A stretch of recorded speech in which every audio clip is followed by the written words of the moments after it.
Hello, everyone. Happy Friday, February the 16th, I believe. Welcome to live lesson today. Sorry, put that down. You might be able to hear me better. We are going to get started on our complaint letters, which is our next task of which we are completing. It is the long weekend this weekend, so it will. I changed the due date within the Dropbox. It is in fact not expected to be due until next Tuesday. But please look ahead in terms of what's due the next day. There are, in fact, a couple of things to be mindful of for next week, so just stay on top of it in regards to due dates and Dropbox. And of course, as always, if you need extra help or time, just communicate with me and let me know. So I'm going to get started, and if anybody joins, that's great, and then they can just kind of hop in, dive in as we go. I'm going to switch screens now so you can see my screen. And I'm going to dive right into content. There we go.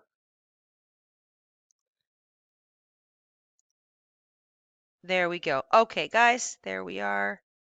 Perfect. So right at the top, this is lesson 6. This is the power to influence. Again, this concept of power that has been consistent throughout our course and the idea of complaint letters. So we have our learning goal, our success criteria, what are we expected to learn by the end of the lesson, and then how can we achieve the best mark possible before we can move on to the next activity. And of course, we're looking here at the intended purpose and audience of our writing.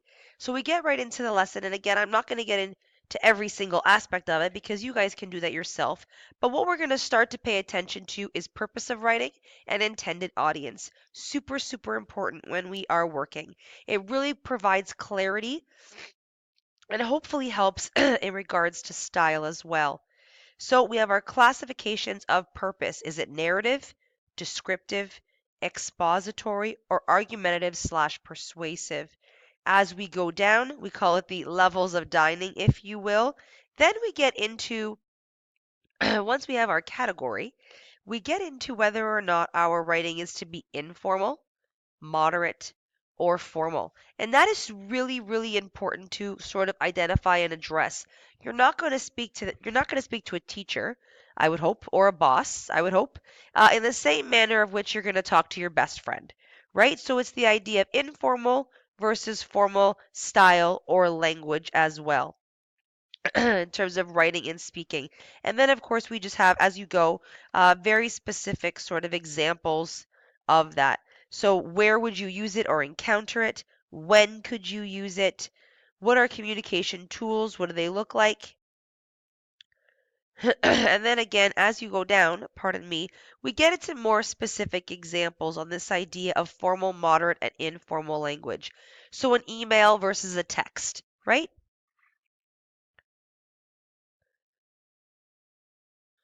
Now, then we get into what are essentials of a good complaint letter.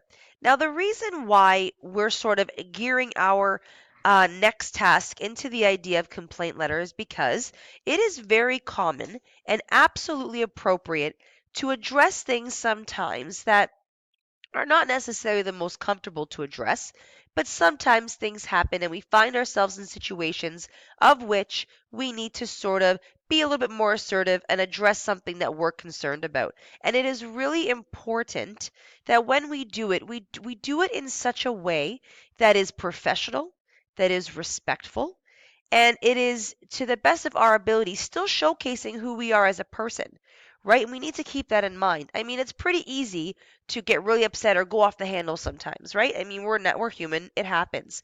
But really, it's about how we conduct ourselves in order to get the result that we want. So, I mean, if we're going to approach a manager of a restaurant or a boss at a furniture store or something like that because we've had an issue or a problem with a product, if we're approaching it sort of guns blazing versus approaching it in such a manner where we're respectfully speaking and articulating our feeling, the result is going to go more our favor if we approach it in such a manner that is still respectful to the other person. And keeping in mind, regardless of how angry we get sometimes, we're all human, right? So what we're going to do is when you're going to be starting to write a letter of complaint, your ultimate goal is to be heard. And if you want to be heard, like I said, you still need to be credible. You need to provide evidence and information to support your complaint and to articulate your point as clearly as possible. If you distort what you are saying, your evidence, your emotions, etc., your reader feels far less likely to take you seriously. As a result, the complaint or the issue in and of itself never gets resolved for either party. So, in summary, a letter of complaint is written for the following purposes. And then we get into this idea, depending on how you want to structure it, in regards to whether you want to let them know a reason for dissatisfaction, you want to address an organization or a business or a service you are not necessarily happy or proud of, or excuse me, that you've been dissatisfied with, aren't necessarily proud of your interaction with sort of that company, not something you're going to share or recommend to someone. If you want compensation due to time or loss, depending on the product or service that you're choosing to complain about. And then when you're writing, it is important to, again, articulate yourself. Who are you? What are you writing about? What is the problem? Be specific. Try as hard as you can to leave the emotion out and just be specific on the result and the consequence of what happened based on that interaction. So again, we get into consider your audience. Pardon me, guys. The first person to read your letter may not be the person to whom the responsibility lies upon. So if you're writing to a company, odds are somebody in the mailroom or somebody some intern is going to read that letter first. So we're not necessarily attacking the first person that we're going to be reading. So again, we are addressing our audience, we're remembering who the intended audience is for and what is the purpose of our writing, and we want to stay clear with that.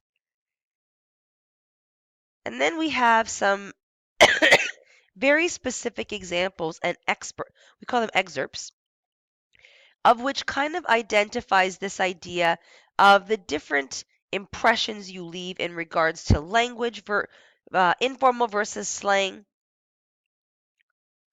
and sort of if you were reading, if you were reading these letters, what would your interpretation be of them? How do you take them seriously versus not take them seriously? So have a look through them, give them a read, and then of course right at the end we get into the assignment itself. So write a letter of complaint to a company or business which you feel has not sold you a quality product or a satisfactory provided service to which you feel you are entitled to. You can write about a real or invented product or problem. Make sure your letter is written in correct business form by using a business letter template which is readily available online and of which you can search any website. So even when you hop onto Word, they in fact even have structured letter templates provided for you. If you're using a Mac, same thing with Pages. You can in fact choose your template right on the spot. And you are just creating a letter that demonstrates your own integrity as well as respecting the integrity of the person while still voicing your opinion and wanting to be heard and wanting a resolution to the concern of which you have. Below is our rubric of which you'll see how you are being evaluated. And this also says, please add your complete assignment to your e-portfolio. It's up to you guys if you want to use your e-portfolio. It's not something that I monitor. It's actually more of a takeaway for you guys. So it's up to you if you want to use it. So that is our lesson 6, the power to influence. I am going to switch my screens here. There we go. All right, perfect. So for this particular lesson, no one has hopped in yet. I'm going to stay on for a little while longer, see if anybody hops on, needs any clarification or help. Hopefully going through that lesson is a bit more helpful for you guys in regards to the expectation. And as always, if you need extra help, please, please do not hesitate to get a hold of me, contact me. And I am more than happy to work with you guys and we'll figure it out. In the meantime, if I don't hear from you guys, please have a great long weekend and we'll chat soon.